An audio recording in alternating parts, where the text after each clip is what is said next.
itong Maisog Peace Rally. Tinatakot at baka di umano mangyari ay matanggal yung mayor. O, mayor po dito sa Bulacan. Ayaw talaga. Mahina yung signal eh.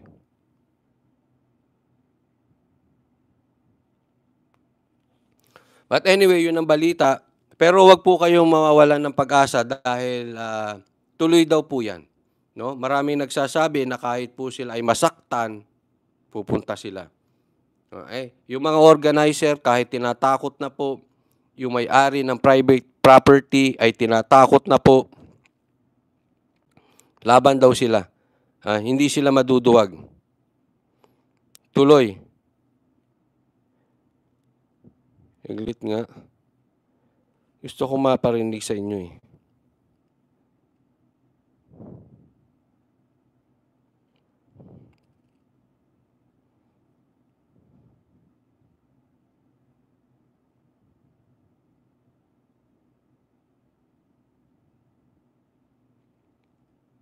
Ayaw talaga. But anyway, tuloy po yun, ha?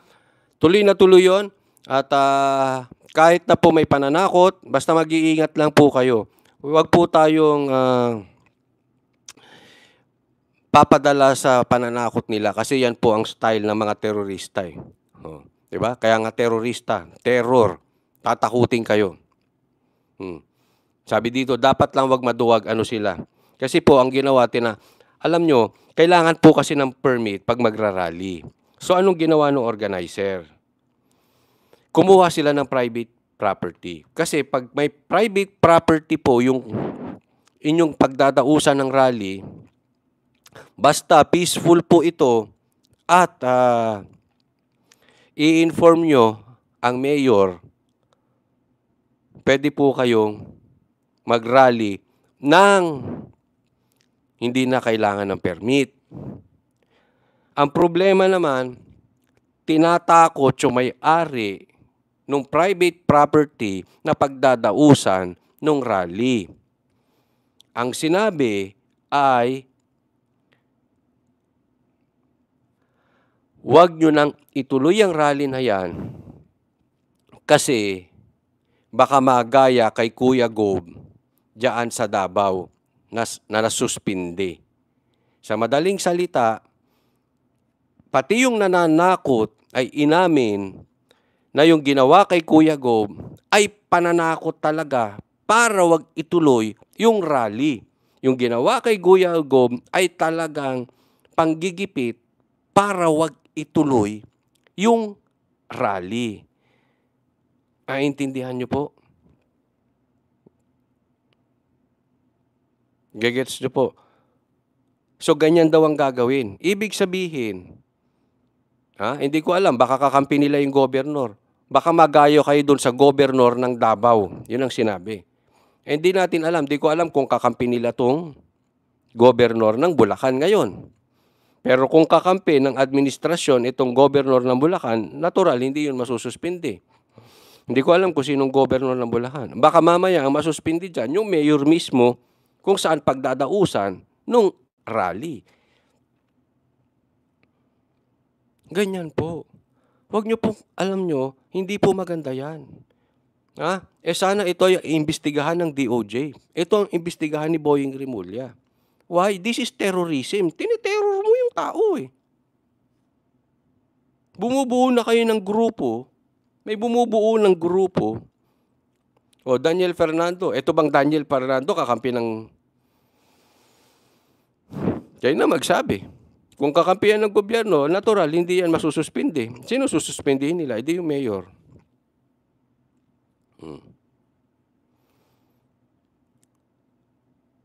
Dapat ito imbestigahan.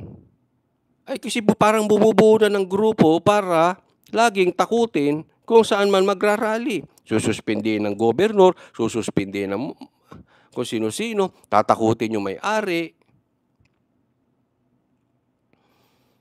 Hindi ko alam kung ano affiliation nito si Daniel Fernando, pero parang ang nasabi sa akin, may may pagka-gobyerno to. Sabi dito ni HJ Connect, kampi ni Tambaloslos, di ba? Kaya nga ang sabi ko sa inyo, kung kakampihan ni Tambaluslos, natural, saan pa pupunta? Di ang isususpindi nila yung mayor pag tinuloy. O kaya, yung ano mismo, ang sususpindihin nila, ay ang aatakihin nila, itong may-ari ng property. Sabi, nakakatakot. Kasi marami pa pong gagawin ng Maisug. At tila, di umano, ay bumubuo na sila ng grupo na para mag-create ng terrorism doon, terror, pananakot, doon sa mga pupuntahan pa ng Maisug. Diba? Ito yung sinasabi ko. Ito yung sigaw ng mga vloggers nyo. Ito yung sigaw ng mga vloggers na pinagtatanggol kayo. Ano? Kakaunti daw nag-a-attend ng Maisug. So kung kakaunti ang nag-a-attend ng Maisug, patunayan ninyo, huwag kayong duwag. Bakit kayo duwag sa Maisug? Sa rally ng Duterte, kung sa tingin ninyo, konti lang ang nag-a-attend. Di lumalabas mga fake news kayo. Lumalabas mga siraulo kayo. Lumalabas mga duwag kayo. Kung hindi kayo duwag, hayaan ninyo ang press freedom. Bago kayo naluklok sa pwesto ninyo, huwag niyong kakalimutan. Yang konstitusyon, nandyan na yan. Ha? Kayo ang mag-adjust sa konstitusyon. Hindi yung konstitusyon ang mag-a-adjust sa inyo, mga tanga.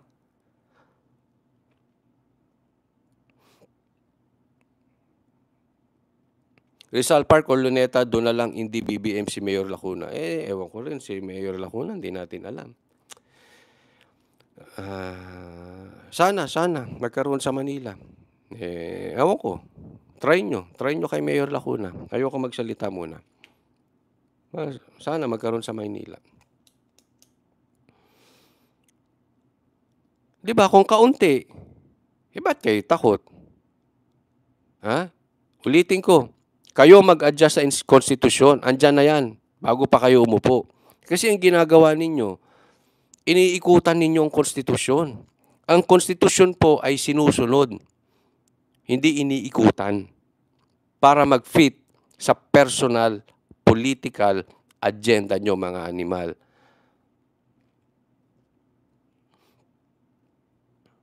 Okay, ngayon ako hindi ko pa alam kung makakapunta ako dyan sa Maisug kasi nandito pa ako sa Davao eh.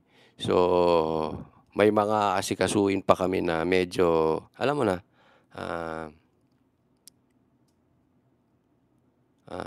hindi ko muna i-announce ha. Basta kalma lang tayo. Ha? Kalma. Okay? Well, panawagan nyo yan. Sabi dito sa Maynila na lang. Well, mas maganda yan sa Maynila. Pero medyo mahirap talagang kumuha ng permit dyan. Kasi alam nyo, tatamaan ng traffic, etc.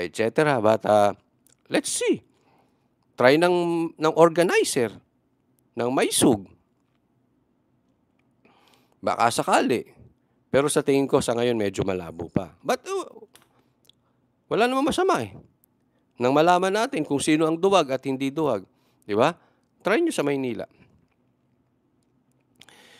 Sabi dito, dati akong tagahanga ni Dan Fernandez. Na-stop ako nung naging politiko kampi ni Tamba. Ay, Dan Fernandez, tama ba? Baka magkamali tayo ng pangalan, ha? Ito yung sinasabi kasi, Dan Fernandez ba o Dan Fernandez? Ha?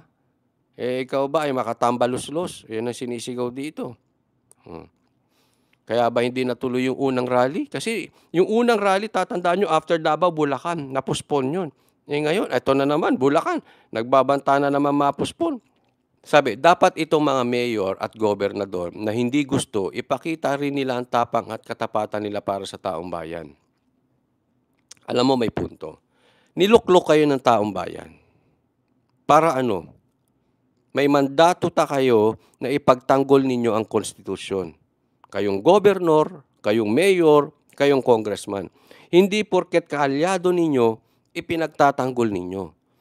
Kaya ikaw ay maka-Marcos, kaya ikaw ay maka-Lenny, kaya ikaw ay maka-DDS. Dapat, kung ikaw ay binoto ng tao, may mandato kayo na ipatupad ang karapatan ng bawat mamayan.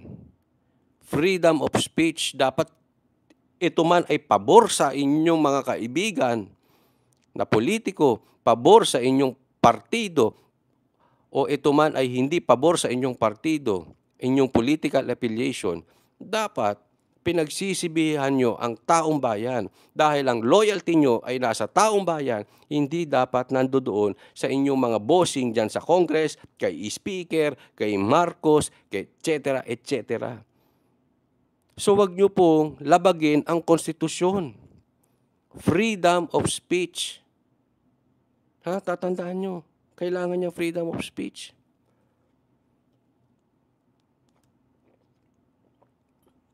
May nagsasabi rito, Dan Fernando, asan ang Yagbolts? Takot kayo sa maysug. Nagagalit na si Shirlita Tan. Sabi, matutuloy ang maysug rally, andyan lagi ang ating Panginoon. Hindi, matutuloy po yan. Yan ang huling announcement. Tuloy na tuloy, kahit daw po yung mga organizer ay saktan, takutin, pati po yung may-ari ng property, bahala na sila. Siguro, para sa kanila, kung patay, patay. Kailangan lumabas ang dapat lumabas. At kailangan sumuporta ang dapat sumuporta. At dapat ang magrarally ay magrally.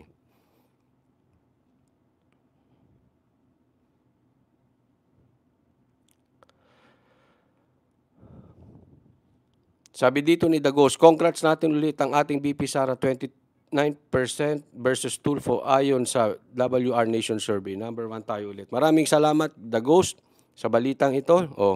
Lamang si BP Sara kay Tulfo. Ako, ayoko na ngayon si Tulfo. Dati gusto ko yun eh. Pero ayoko na ngayon. Parang ewan ko, may balita na naman sa kanya na yung kanyang meron na namang pamilyang ayoko niya mga ganyan. Huwag kayong pumunta sa personal na issue. Itong si Senator Tulfo. Sabi naman dito, sa Bisaya ang maysug ibig sabihin laban hanggang katapusan. Yes po, tuloy yan. Kaya lalaban sila.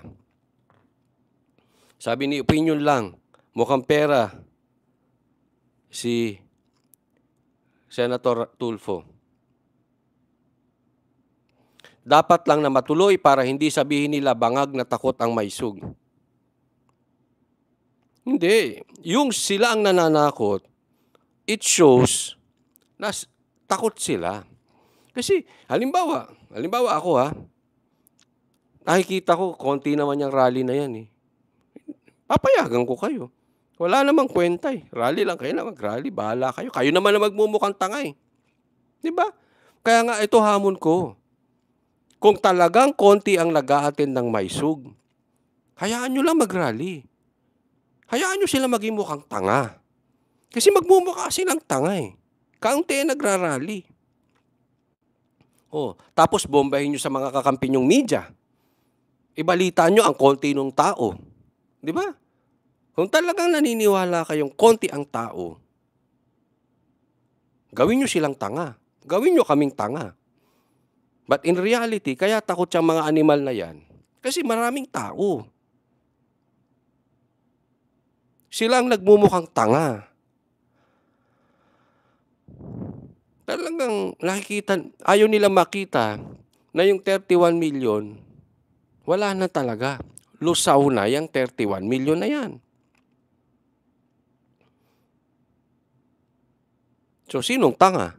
Magbumukhang tanga. Di sila.